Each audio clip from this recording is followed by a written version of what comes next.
आपकी तमन्ना सच्ची है, आपकी तमन्ना सच्ची है। आप यहाँ नेता निर्माण करना चाहते हो और आप चाहते हो कि विधानसभा में आपकी गूंजती हुई आवाज हो, जो आपकी तरफ उठने वाली हर अन्याय की आवाज का मुकाबला असेंबली में सीना तान के करे, डंके की चोट पे करे। ये आप लोग चाहते हो, इसी के कारण ये हो पाया। सैलाब इस बात की गवाही है, ये उन हुक्मरानों को गवाही है जो भोपाल में बैठे हैं। आपको याद होगा, मैं भोपाल में पार्लियामेंट्री कमेटी की मीटिंग में आया था, तो जब मैंने सरकार के कागज पलटने शुरू किए तो वहां के अधिकारियों पे जवाब नहीं था। डीजीपी से लेके और एडिशनल चीफ सेक्रेटरी तक सब लोग जवाब विहीन थे, प्रिंसिपल सेक्रेटरी जवाब विहीन थे।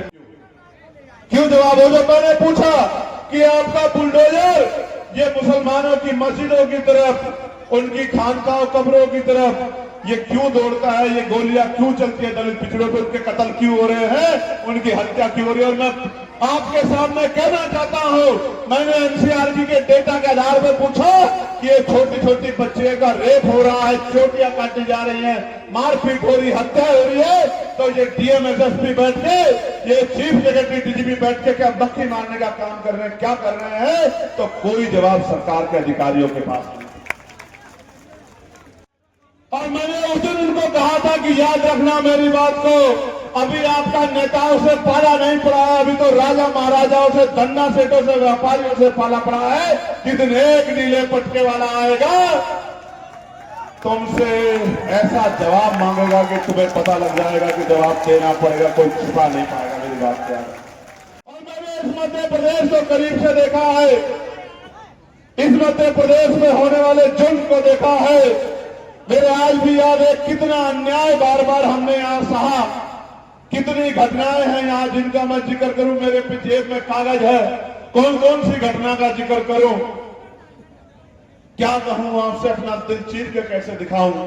मैं उत्तराखंड में जाता हूं तो केतन को मार के कील ठोक देते हैं उसके पैर में, और इसी भाजपा की सरकार लग जाती है, मुझे वहां जाने ना दिया जाए।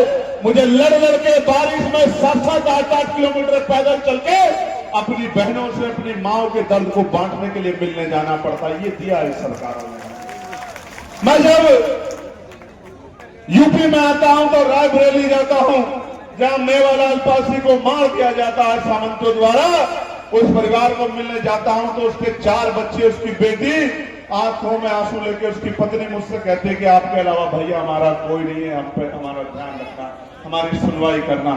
जब मैं वहां से निकलता हूं तो मेरठ जाता हूं, जहां आपकी बच्ची को, ललिता को जो है मारकर तेजाब से झुलसा दिया गया, और उसका परिवार जब 3 दिन पहले आंदोलन करने आया, आपने देखा होगा वहां के तानाशाही अधिकारियों ने कैसे पीट के आंदोलनकारियों को मारने का काम किया, आपने देखा हो। कल मैं जवाब मांगने के लिए वहां भी गया था। मेरे साथी बैठे हैं, हमारे सर माते, हमारे जो है महापुरुषों में सम्राट वीर भोज जी की मूर्ति को किस तरह से जो है इसी क्षेत्र में हमारे समाज को जो है जूते की नोक पर रख के हमारे पूरे गुर्जर समाज का अपमान करने के लिए किस तरह से जो है उसके ऊपर तीर लगा के पूरे हमारे लोगों के मान सम्मान पर खिलवाड़ करने का काम किया। और जब मेरे भाई आंदोलन करने आए तो उनके ऊपर इतने मुकदमे लगा दिए गए। चुनाव चलते के बीच में मैं और भाटी जी यहाँ लड़ाई लड़ने के लिए आए, ये सोचते भी कि नफा होगा नुकसान, इस लड़ाई को मजबूत करने के लिए आए। मेरे आज भी याद है, मैं नहीं भूला हूं बाबा साहब अम्बेडकर की वो स्टैचू जो ग्वालियर में लगनी थी। आपको याद होगा, मेरे दिल में वो दर्द है, मैं उस दर्द को भूलूंगा नहीं, मेरी बात को आप याद रखना। वो स्टैचू आपको याद होगी, आपके दिलों में दर्द उठा था कि बाबा साहब हमारे महापुरुषों की स्टैचू लगनी चाहिए। किस तरह स्टैचू को अपमान करके और चैलेंज करके स्टैचू को लगने से रोकने का काम किया, और इस सरकार ने आपका मजाक उड़ाने का काम किया मेरे लोगों। और आज भी बाबा साहब की वो मूर्ति उस उच्च न्यायालय के प्रांगण में नहीं लग पाई। मैंने अपने साथियों को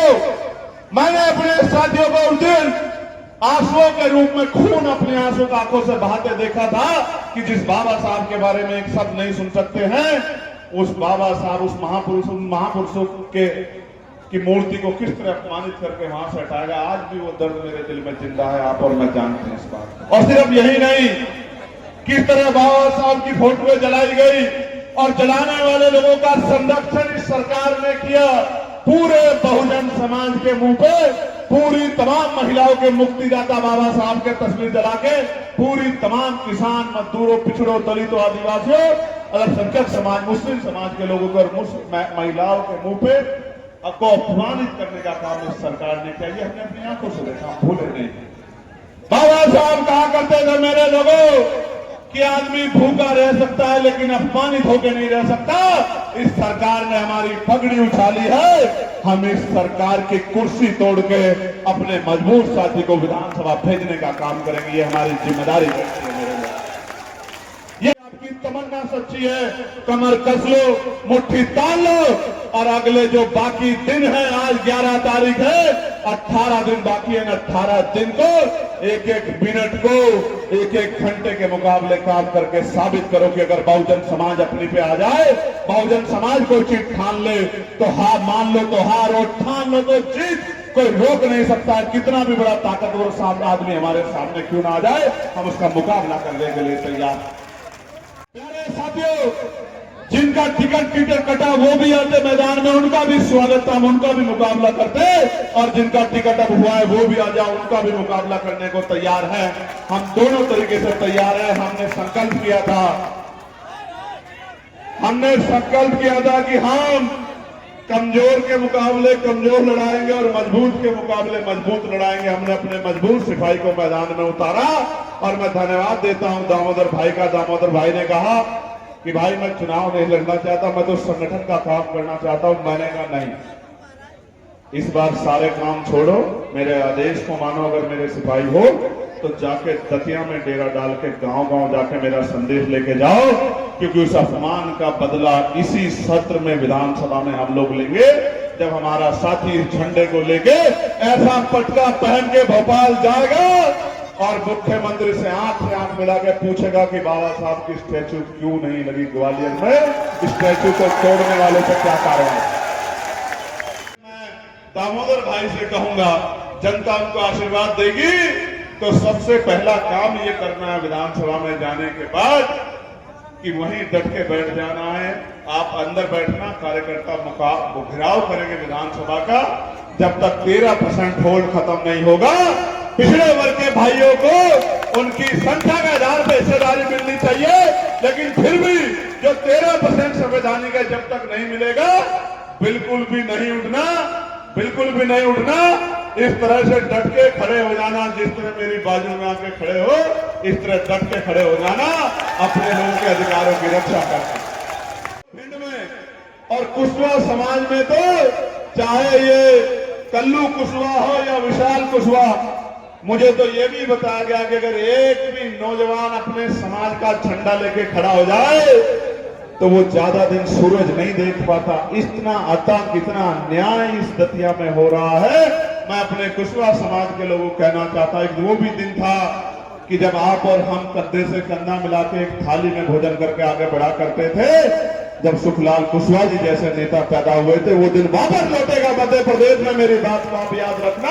हम ऐसे ही डट के मुकाबला करेंगे और जो हमारे भाइयों की तरफ आंख उठाएगा वो जेल की हवा कुछ ही देर बाद खाएगा। मेरी बात को आप याद रखना।